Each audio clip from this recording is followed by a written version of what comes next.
Hello from the Des Moines Register Information Center. I'm Rick Green, Editor and Vice President of News, with details of the final Des Moines Register Iowa poll for the 2012 Republican caucus cycle. And put simply, the field remains volatile, 3 candidates are jockeying for the top spot, and Rick Santorum of Pennsylvania is rising, and amazingly fast. The poll, conducted Tuesday through Friday, is led by former Massachusetts Governor Mitt Romney, but poised within striking distance are Texas Representative Ron Paul and the fast-charging Santorum. Here are the numbers. Romney at 24%, 22% for Paul, and 15% for Santorum, the former Pennsylvania senator. But the 4-day results don't reflect just how quickly momentum is shifting in a race that has remained fluid for months. If the final 2 days of polling, Thursday and Friday, are considered separately, Santorum rises to second place with 21% and pushes Paul to third at 18%. Romney remains the same at 24%. Asked to describe the biggest surprise of the poll, Register pollster J.N. Selzer said this: "Momentum's name is Rick Santorum." But don't think this is a done deal quite yet for anyone. Here's another sign of the race's volatility. 41% of likely caucus goers say they could still be persuaded to change their minds. Selzer and Company of Des Moines conducted the poll of 602 likely Republican caucus goers, which has a margin of error of plus or minus 4 percentage points.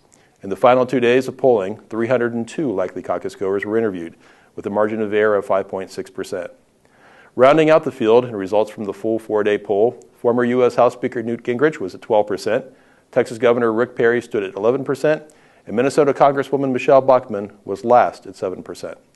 The first in the nation Iowa caucuses, which takes place Tuesday evening, kick off voting in the presidential nominating process. The Iowa poll, a Register exclusive since 1943, is a much-watched indicator of how candidates are faring in the lead-off caucus state. The first 3 Iowa polls of the 2012 caucus cycle, conducted in June, October, and November, featured a different leader each time. First was Romney, then retired business executive Herman Cain, then Gingrich. Other candidates took turns in the top tier too. Bachmann was in second place to Romney in the June poll and won the Iowa straw poll in August. But her support plummeted this fall.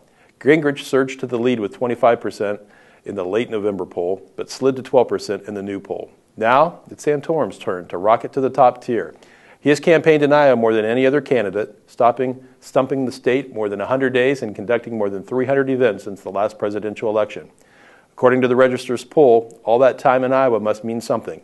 He's being rewarded today with a fast rise in the polls, with 3 more full campaign days in sight: Sunday, Monday, and Tuesday. But until recent weeks, Santorum has struggled to escape single digits in state and national polls. His campaign is both a strong fiscal and social conservative, but social conservative voters had remained undecided or split among several candidates. Romney campaigned lightly in the state until December, but he benefits from the network he built as a candidate 4 years ago when he campaigned constantly and poured $10 million into a heavy advertising schedule and a big campaign organization. Our political team is in full force, and we'll continue to be tracking today's developments and responses to the Des Moines Register's final poll of this caucus cycle. Return to DesMoinesRegister.com throughout the day for the latest news. This is Rick Green, editor of the Des Moines Register and DesMoinesRegister.com, wishing you a very happy new year.